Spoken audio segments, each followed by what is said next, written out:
আসসালামু আলাইকুম ফ্রেন্ডস, আজকে আমরা শিখব প্যান্ট পায়জামার মোহরি ডিজাইন বরফি দিয়ে। প্রথমে আমরা 3 ইঞ্চি বাই 3 ইঞ্চি বরফি কেটে নিলাম। এখন আমরা ভাঁজ দিয়ে নিলাম। ভাঁজ দিয়ে দেখেন একইভাবে 3 ইঞ্চি বাই 3 ইঞ্চিটারে প্রথমে একটা ভাঁজ, তারপর একটা ভাঁজ দিলে বরফি হয়ে গেল। বরফিগুলো আমরা বানিয়ে নিলাম। এখন আমরা প্যান্ট পায়জামার মুখে পাইপিং হবে। পাইপিংয়ের জন্য আমরা 1 ইঞ্চি কাপড় কাইটা নিছি। 1 ইঞ্চি কাপড় এখন ভাঁজ দিয়া সেলাই করে নিতেছি প্যান্ট পায়জামার পায়ের মুখে। ভাঁজ করে নিয়ে সেলাই করে দিতেছি। সেলাই করার সময় 1 ফিট রেখে সেলাই করতে হবে। হয়ে গেল আমাদের পাইপিংয়ের কাপড়টা সেলাই করে বসানো। এখন আমরা প্যান্ট পায়জামার পায়ের মোহরের থেকে 1/2 ইঞ্চি সরিয়ে বরফিগুলো বসিয়ে নিব। পাইপিংটা যেন 1 ফিট পরিমাণে ঠিক থাকে।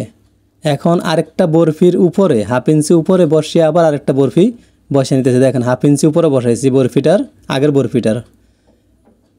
পরবর্তী বরফিটারও 1/2 ইঞ্চি উপরে আমরা আবার বসিয়ে একইভাবে সেলাই করে নিতেছি। এভাবেই আপনারা সহজে শিখতে পারবেন ঘরে বসেই। আমাদের চ্যানেলে যারা নতুন এখনও সাবস্ক্রাইব করেননি, সাবস্ক্রাইব করুন। আর ভালো ভালো নতুন নতুন ভিডিও পেতে কমেন্ট করুন। ফেস থেকে যারা দেখছেন ফেসকে ফলো দিয়ে রাখুন। হয়ে গেল আমাদের বরফি সেলাই করা। এখন আমরা 3 ইঞ্চি চওড়া একটা কাপড় নিয়েছি।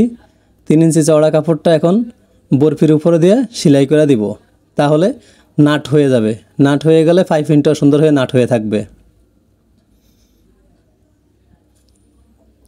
1 ফিট পরিমাণে আগে যেরকম পাইপিংটা সেলাই দেওয়া হয়েছে, বরফিতেও সেলাই দেওয়া হয়েছে।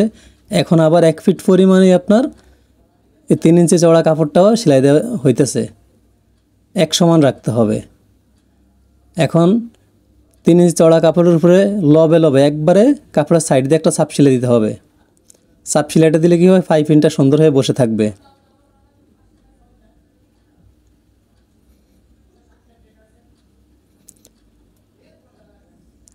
দেখেন আমাদের পাইপিংটা এখন সুন্দর হয়ে বসে থাকলো। এখন এখানে একটা চাপ সেলাই দিয়ে দিব। তাহলে কি হবে, সুন্দর একবারে কমপ্লিট থাকবে। কাপড় নড়াচড়া করবে না। ধোয়ার পরে কাপড় ধুইলে যেমন কুচকে যাবে, কুচকানোর পরেও সমান থাকবে। চাপ সেলাইটা দেওয়ার কারণে পাইপিংটাও সমান থাকবে। হয়ে গেল আমাদের চাপ সেলাই। এখন ভিতরে আমরা 3 ইঞ্চি কাপড়টাকে 1/2 ইঞ্চি ভাঙিয়ে 2.5 ইঞ্চি করে নিব। এই দেখেন 1/2 ইঞ্চি ভাঙিয়ে নিছি ভিতরে, আর 2.5 ইঞ্চি কাপড় রাখছি। এখন তাহলে ভিতরে পট্টিটা 2.5 ইঞ্চি চওড়া হইল। এভাবেই আপনারা শিখতে পারবেন সহজেই।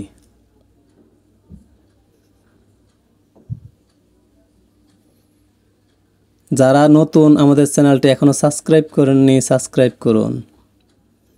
আমাদের প্যান্ট পায়জামার পায়ের মোহরি হয়ে গেল সেলাই করা। এভাবে আপনারা ঘরে বসে শিখতে পারবেন। এখন আমরা প্যান্ট পায়জামার মোহরিটা 12 ইঞ্চি হবে। 12 ইঞ্চি মাপ দিয়ে সেলাই করে আপনাদেরকে দেখিয়ে দিতেছি।